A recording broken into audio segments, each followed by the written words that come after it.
The Phillies win 4 series straight, and we told you to relax.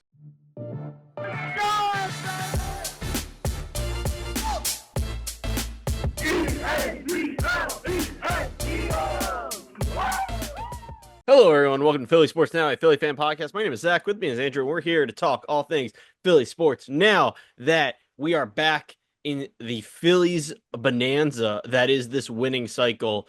We came in last time for the podcast at a time when everyone was panicking, just utter chaos, utter panic, utter chaos. No one knew what was happening. The franchise was up in flames. Fire everyone. Get rid of Topper. Get rid of Harper. Get rid of Trey. No one deserves to be on this team. And now, since that podcast, this team has gone and win four. Sorry, they've won 5 series out of 6, and they've won 4 straight. Technically, they went 5-1-1, tied the series with San Francisco. They only lost the series to the Mets, which is a big loss. We'll get into. Don't get me wrong. I hate losing a rivalry, especially a sweep at that. However, you can't ignore the numbers, which is they are winning. The Phillies are up and running. Everything is good. I mean, we're going to look at some batting averages that are piece de resistance. It sure as heck should shut some people up. It won't, but it should. And as always, we're here to calm you down. We're here to tell you why you should be excited for the Phillies. And I'm going to ask you to make sure you like the video if you're watching on YouTube. Thank you for listening. If you're on Spotify, make sure you follow, share it if you can. Let's get those Philadelphia numbers up, and we really appreciate it because we are a hardcore Philly fan podcast at our heart, and we're just trying to help spread the love for the Phillies. I think the biggest news right now that goes into individual players, and I kind of want to get into this first just because it's been so relevant on my mind. And I literally, so we're doing this recording on Thursday, May 8th. We currently have game 3 of the Tampa Bay series up on the screen, and we are also keeping track of this. And I'm going to string you along and I'm going to keep it going. But long story short, Schwarber's on base streak. It hopefully does not end tonight, but the streak is gone to, he went and tied Pete Rose as the 6th longest, I believe. And I think that was at 41 games. He now is currently at 42 with yesterday's game. And so that solidified his spot at 6. I'm not sure how many he needs to get into the 5th spot. I do know that Mike Schmidt sits number 1 at 56. It's crazy, dude. It's crazy to see Schwarber just continue to climb this ladder as the streak goes on. I really hope we see this continue. Obviously, so does everyone, but it's such a cool thing. And not only, Andrew, am I curious how you feel about this for Schwarber, because we love Schwarber. He's a great Philly guy through and through. But I think my biggest question to you is, how does this impact? I'm not going to say whether or not you do this because I know you want it done, but how does this impact re-signing Kyle Schwarber? Honestly, I don't think it affects the re-signing too much. You know what you're getting in him. Let's say he got out 5 games ago, right? I don't think it really would have changed much in terms of the deal. You know what you're getting out of Schwarber. You're getting a big power hitter. You're going to get a guy that drives in 90 to 100 runs a season. You're going to get a guy that hits 35 to 45 home runs in a year. And you're going to get a guy that hits around 245 to 250, gets on base, probably about 320. Again, I don't think it affects that too much in the re-signing period, but I mean, for sure, I think it's a fun thing for the team. I think it drives the team as a whole. I think it drives Schwarber as a whole. Gives him something to keep going. And how special that, he might not get a hit every game, but right now he's getting on base every game, right? And he's giving other guys an opportunity to drive him in countless amount of times. And I'm obviously the guys behind him that helps them out a lot. And actually, it means a lot too for Harper. Guy Schwarber's protecting there in the lineup, hitting behind Harper, whether Harper's in a 2 or 3 spot, depending on lefty righty matchups. It helps Harper out knowing the pitcher knows, you got a tough hitter in Schwarber behind Harper. You got to make good pitches to Harper. You can't just pitch around him and let Harper get on base, knowing you got a guy like Schwarber that can get on base. at that point. Yeah, I mean, it definitely impacts the team as a whole. I think a lot's going on right now that affects the team. You know, this team is definitely in a better mental spot, I will say, as a fan that can see the team react in game. It seems like they are definitely better equipped to handle these games than they were in our last podcast. And, you know, that's easy to say when you're coming off win after win, but I think that's how they're getting win after win. Yeah, for sure. I think he's had a lot to do with it in that 3-4 spot. He's had the opportunity to drive those guys in, and the team's clicking right now, and it's fun to watch, and it's only going to continue to get better as the season goes on, like we were talking about last time. It's a long season. You're going to go through ups and downs. The Phillies had their one of their downs at the start of the year, and it's going to keep getting better. All right, so let's get into some series analytics or analysis, I guess. Let's hear what Andrew has to say. But again, we had some major production happening. So we had a tie versus the San Francisco Giants. We had a win against Miami. We had the sweep loss to the New York Mets. We had a win against Chicago. We had a win against Washington. We had a win against Arizona, and we did just win the series against Tampa Bay, even though they're playing game three of the series. Andrew, which one of these series matters most, win or loss to you? I mean, obviously, yeah, the division, those that always screams out and causes that to be concerned, and I think that's where a lot of the panic happened. But I mean, it's gonna happen, right? You're gonna lose and win some. I think the bounce back there, and I think you faced a really good Arizona team, and you're able to knock them off. I think that one speaks volumes. The way you're able to battle back and get the job done in that series. And Arizona's got a very good lineup. They got good pitching. You're able to hit them around. And so I really like the way they responded with that Arizona series. So I'm going to go with Arizona, although it's tough. That Chicago series is a really good series win too, and I know that one was directly after. I'm going to change that. I'm going to go to Chicago because it's on the road. I think that's we talked about it last podcast. This team was finding ways to win at home. You had the big Dodgers win to start the year at Citizens Bank Park, and that you closed that road trip out, and you got that big series win over Chicago, and it was a good pitching one. You had a 3-1 win and a 10-4 win, and it was in response to a sweep and then a shutout loss. So I'm gonna switch that to Chicago. Now, okay, so I'm glad you're looking at the Chicago win as the most important of the series, but I am gonna have to bring up the New York Mets. We have a division win here with the series win over the Nationals, right? It's always a good one there. However, I think the Mets being the Mets from last year is a more important victory, or sorry, loss, more important series in the general public's eye. I think there was definitely a lot of panic. Uh, you might have almost thought we spoke too soon when we said relax, and then you go and get swept by the Mets. But then the long term in the past few weeks, again in all these series, you raking up the wins more often than not. So how was your reaction to losing to the Mets, and how do you take that going forward this year? Again, this is a early series. This is in April. There is plenty to improve upon, and we're not by any means saying this is do or die in the year, this sweep against the Mets. However, I do think you have to take something and learn from it, just like, when you're at school. So, Andrew, what do you take and learn from this series when you were watching it? All I took was, don't get me wrong. Obviously, I'm frustrated. Never want to lose Of the course, Mets, let of alone course. get swept by the Mets. But all I took from it is it's going to be what we thought coming into the year. It's going to be a battle for the National League East between the Phillies and Mets. We all agreed. We thought the Braves would be more in competition there, but they got off to a slow start. But I mean, it's what we expected. It wasn't like you went out and lost. I'd be more concerned if you went out and lost 11-1, 10-2, something like that.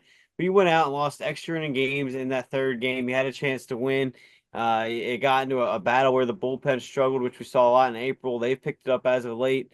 You lost two one-run games, and it's two tough ways to lose.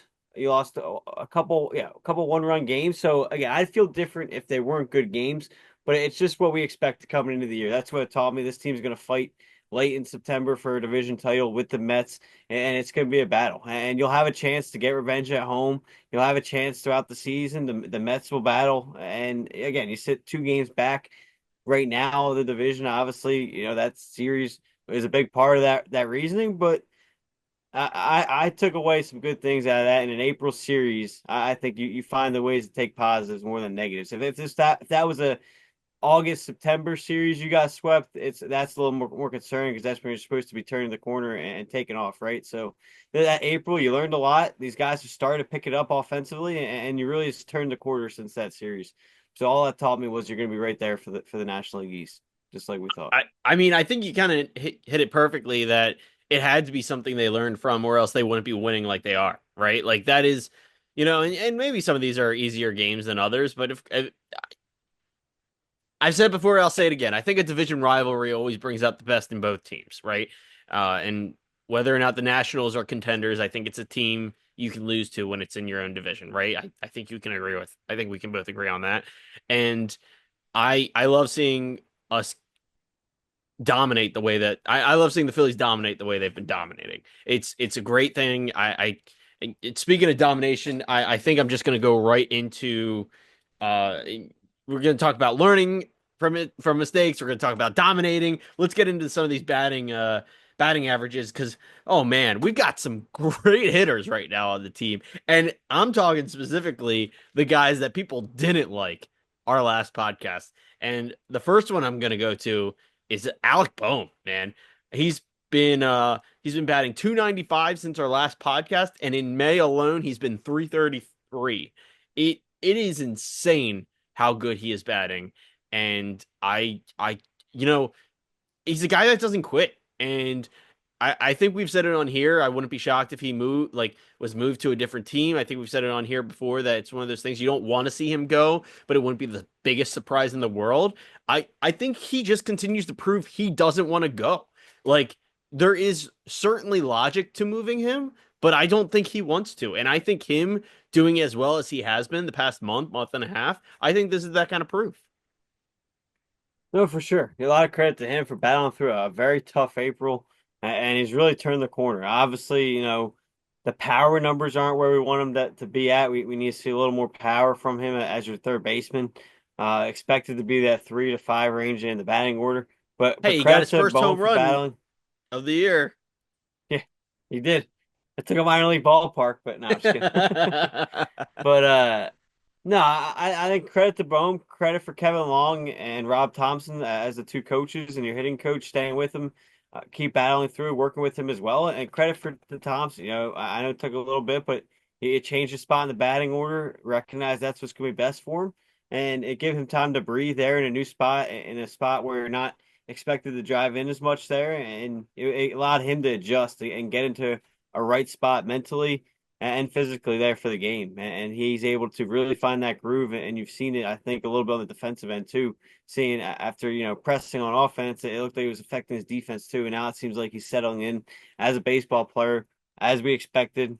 And obviously, again, it's a shame when you get off to a slow start because obviously, right, you turn on you look at the box score right now, he's only hitting 239. But that's the tough part about baseball is once you dig yourself a hole, it takes a while to get out. So like you said, you crunch it into to bits. And what has he done for me lately? And that's what's big is he has turned that corner and really made a name for himself here, and hopefully it continues. Yeah, I mean, don't get me wrong. I think that season long average is certainly important in the long run. But I think right now when we are specifically looking at who is improving, who's putting in the correct changes, who is doing the right stuff, right?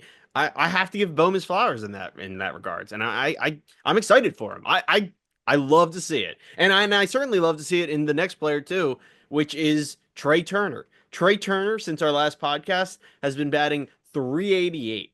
I mean, he's been he's been outstanding. I know there was some conversation between him and Topper. I believe I forget if it was him or Thompson that said this, but essentially Trey was told, "Hey, stop trying to swing for the fences and be like the starting lineup guy." And ironically he goes and gets a home run within that like conversation like piece. But I also think, there's some truth to that. And I think he has done his job this past month and a half. No, for sure. I like where Trey Turner's at. Another guy got off the slow start, but's been hitting fantastic. And he's playing within his game. He's not as a two spot. And with this lineup, when you got Harper, you got Schwarber, you got Castellanos, Turner doesn't need to go hit 50 home runs. He needs to go get on base, turn singles into doubles by stealing bags. And he's already got 8 stolen bases this season. So he's on a good pace to get around 40 by season end. And that's what he needs to do. That's his game. That's when you know he's right. He's a true multi-tool player. And he uses that speed to get out there and get that extra edge. And with him on top of his batting average, his on base percentage too in the 375 range is huge as well. And bouncing from that 1 to 2 spot, that's what you want in him as a 2 spot. And I think that's also why it's important to move Schwarber down to the 4 spot. Is it allows Turner's speed to be utilized. Obviously, you talk about Schwarber's on base percent, or sorry, on base streak. When he's getting on base and then Turner fouls and gets on base, that takes away Turner's speed because obviously with Schwarber in front of him on the base path, Turner's not going to be stealing because Schwarber's there blocking him. So that allowed Turner to open up and use that extra part of his game, which was missing. And I think that's also why fans got frustrated, is because part of Turner's game was missing because of where he was at in the lineup. So I think it's really opened up this team as a whole, and it's allowed this team to take that next step. And it took a little bit, but obviously adjustments take a little bit, and it took the team, to adjust without Schwarber there in that first spot. And you've really seen it, and it's gone a long way recently. You're the 6 games, most over 500 this season at this point during this Rays game, and I think it's only going to continue. Yeah, I mean, I agree. I mean, I'm a big Trey Turner fan. Baseball jerseys aren't the ones you can hold up like football jerseys because here's the front of a baseball jersey, but this is a Trey Turner City Connect jersey. I've always been a fan. I've been a fan of his. I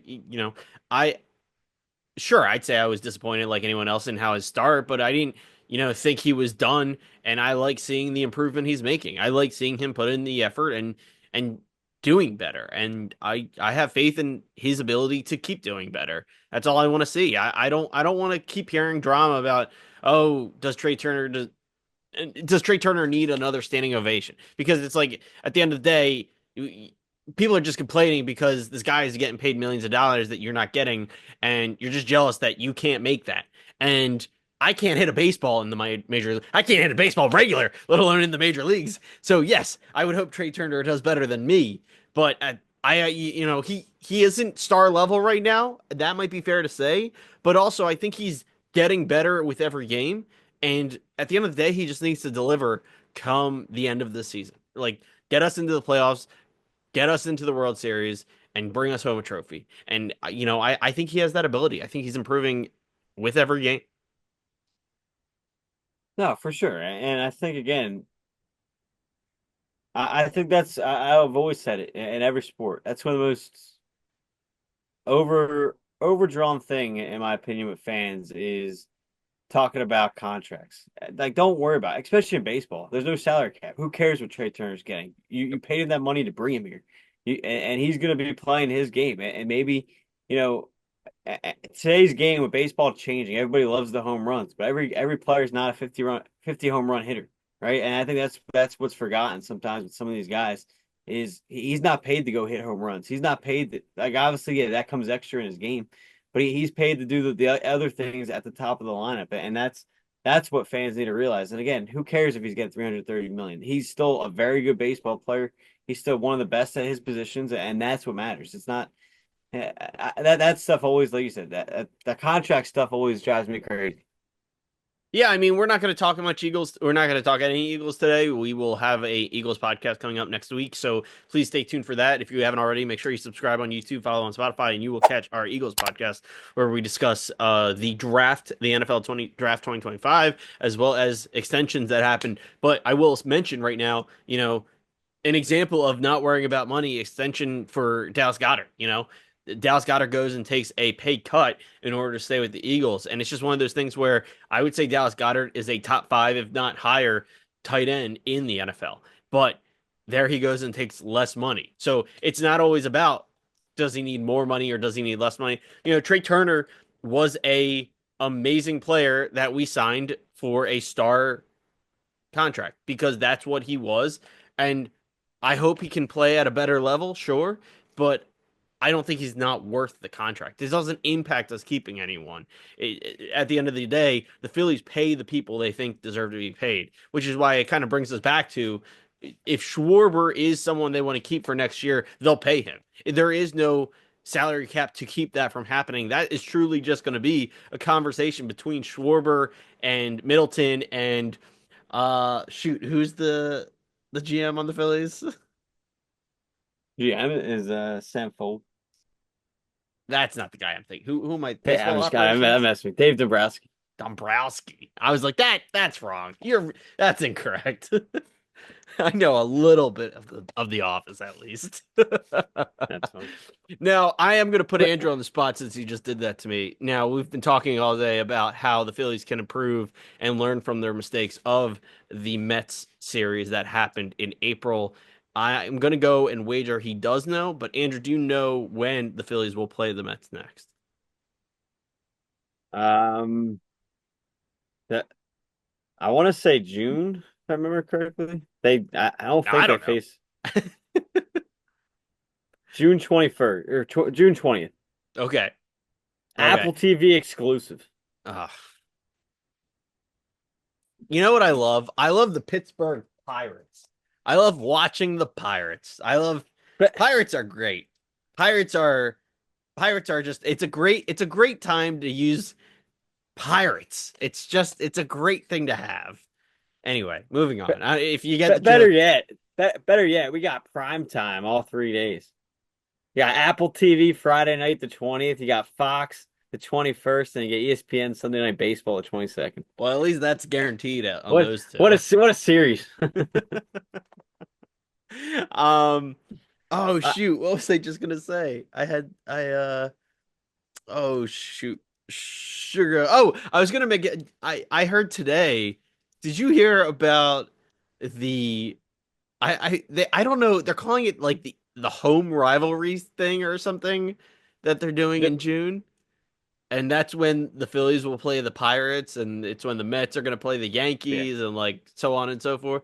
And I just like they needed a better name for that because, like, as far as I know, they didn't give the Pittsburgh Philly game a name, and it's like you could have, you know, shout out to my friend Kevin at work, but they could have called it like the Keystone Brawl or something. Like there could have been some kind of Pennsylvania key word they could have used to make it like a fun name, and you could have sold a crap ton of merch for it too.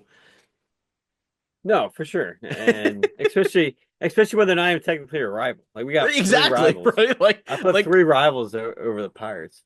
The it's Mets, you, yeah. it's a rivalry like Pitt and Penn State were a rivalry. Like they weren't really. They were a rivalry because like Yeah. students could drive to the other campus and go see the game, but like no one gives a shit.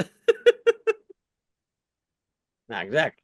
At the end of the day, nobody gives a shit.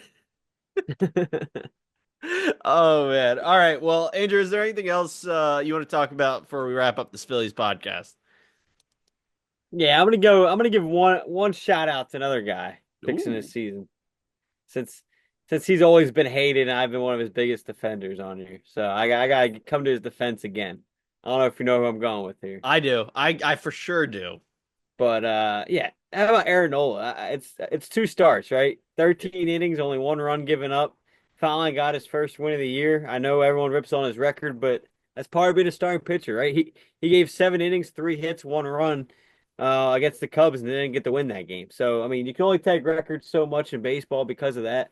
But no, yeah, a lot of credit to Nola. I think he's figured it out. You know, he's and 3 straight starts of getting in 6 innings or more. And that Mets start, the one before that wasn't even terrible. He went 6 and a third, gave up 4 runs. Matt turned that around with a 7 inning, one run, and then 6 innings, didn't allow a run last week against the Diamondbacks. So we'll see what he does this weekend against Cleveland. But I'm excited for where he's at heading into May as well. It sure seems like sorry not to change subject, but sure seems like the Phillies batters are disagreeing with the home plate umpire today. Yeah, no, that and the pitching. Luzardo got frustrated with him earlier in the game and thought he could have had a chance at a strikeout, didn't get it, and yeah, now March there. Oh man, I don't know. I feel like Marsh actually did strike out. Which, speaking of, when did Marsh come back? I want to say Friday or Saturday's Cut game. that. Cut that. I should have known that. Cut that. We gotta cut this out. Cut that. Philly sports now. We're over. We're done. Cut it off. Cut it off. No, but that's funny. Yeah, this whatever. It's the last game of the series. Tough game. I just hope Shore gets on base. That's really all I care about. Um, I do want to say not to take anything away from Nola, but I also am gonna throw a little pitching love to Taiwan Walker, man. What was it? Seven Yeah. strikeouts, three scoreless innings yesterday. Dude is like, I, I, dude, I don't know, man. He's earning his keep right now. Yeah, first career save too. Shout out to him. Going those 3 innings, gets the save, and yeah, if he can be a secret weapon here out of the bullpen going forward, that's gonna be huge. Obviously, we're struggling to find a right-hander you can trust out of the pen. Maybe he could turn into that guy. Now that Ranger Suarez is back, and I mean, hopefully he improves. Yeah, obviously it's obviously only one start, but he struggled at his first start back, and Walker answered the call in his first outing out of the bullpen. So I'm excited, and it's obviously easier when you know you're only going a few innings, but Walker's velocity was also up 2 miles per hour. He was touching 92 as a starter. He was throwing 94 out of the pen. So excited there. Now, I guess I will. One final thing. I know I keep hearing talks of him, but the kid that is currently in the minors, who is on his way up, I forget his name, but Andrew expected Painter. Painter. He's expected to come in July, I think. Yeah, it just depends how his rehab starts to go. He's coming off Tommy John surgery, so they're obviously trying to be careful with him. So it kind of just depends on how everything goes. Uh, Do you think he earns starting rotation right away? And also, what left or right-handed? I forget. he's right-handed. They made it known he does. They don't want him going to the bullpen. So I mean, it kind of depends where everything's at. I mean, if you still have starters doing this, it's going to be tough to kick anybody out of the rotation, right? I mean, yeah, Jesus Luzardo throwing the way he is, you're obviously not getting rid of Wheeler, Nola, or Sanchez, especially with Sanchez has improved his game too. So Yeah, but do it's going you to be do you at this situation? So we have so many good starting pitchers, right? Like we do. We have so many good starting pitchers. Is this when you have a conversation with some of them about joining the bullpen side of things because we need more help on the bullpen? with some of the other guys, yes. With Andrew Painter, no, because he's so young and you don't know what he's going to do out of the bullpen. He's never thrown in the bullpen. He's been a starter. So to me, you don't want to risk that with a guy that young, and you don't want to mess something up with what he can do. Personally, this might be a hot take. I don't know. He's a fan favorite, but if you're asking me what I would consider doing if Painter works out the way he is, I would consider moving Ranger Suarez and bringing in a reliever. I think Wow. that as much as a Like fan moving him favorite, off team, like like moving him, trading him for a trading, reliever. Um, get him out of here. you got to give something up to gain something, right? And Sure. with him being a free agent next year, obviously Schwarber and JT Realmuto are out there. Those are the guys you're likely going to be bring back. There's a good chance Ranger isn't back anyway.